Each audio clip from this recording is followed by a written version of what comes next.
Got big plans for your business this year? Whatever you want to achieve, Microsoft Planner can help you to organise tasks, assign them to team members, and check the progress along the way.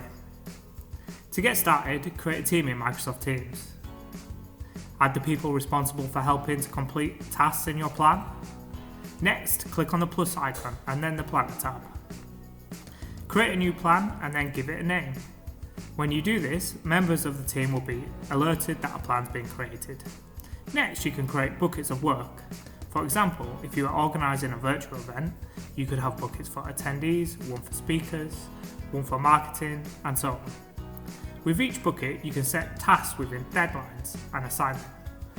When you click each task, you can get a more detailed view, set a priority, add notes and attachments, comments, and even break down the task into further subtasks. Click on the charts at the top of the planner screen and you can see the progress of each task in a chart form.